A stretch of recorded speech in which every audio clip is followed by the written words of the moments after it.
My name's Jacob Stevenson. I've been skiing since I was 4 years old, and that's 17 years.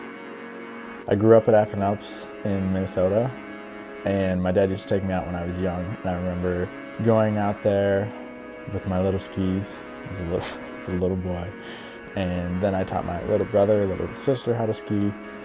I liked skiing for skiing and like going fast, and so I'm thankful my parents put me on the race team because I actually learned how to ski first and then got into park stuff. I always found myself in the park, like between my race runs, I would go to the park with my race skis on and do jumps. I always liked doing jumps. I hated rails, but I liked doing jumps, so I'd always go and hit the big jumps.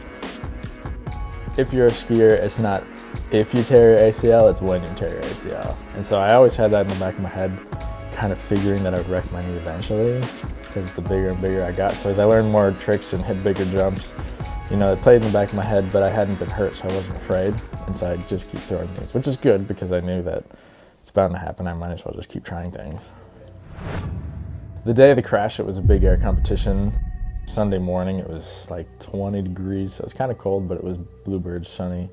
In this competition, I had 2 runs. So the first run, I landed, but I had touched the ground, which you lose points for that. So the second run, I went for a trick that I knew I had down. Coming into the jump, you know, I'm always a little nervous.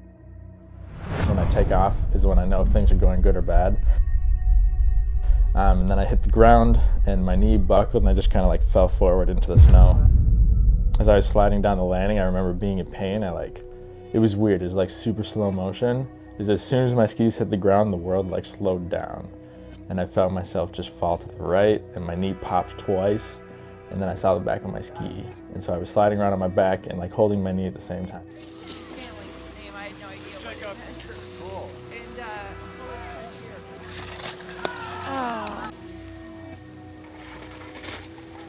When I came down and hit the ground, the doctors think I landed in a wider stance. So my knee collapsed inward, like directly sideways. After the sled came, picked me up, and I was in the Highland Ski Patrol office, they were amazed that my knee hadn't started swelling yet. It looked totally normal, so they thought that maybe it just dislocated, and I stretched some things and it was back in. But I knew that something wasn't right.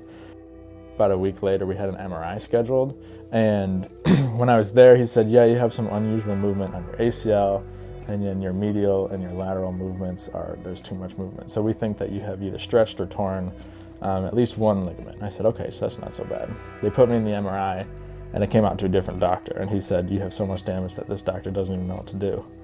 And so that's when he told me I tore my ACL, my MCL, my LCL, and I tore my meniscus and then horseshoed it, which it tears in half and then lodges itself in the knee.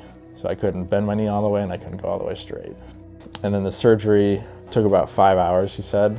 And what they did is they made an ACL out of their medical rope and other aesthetic things.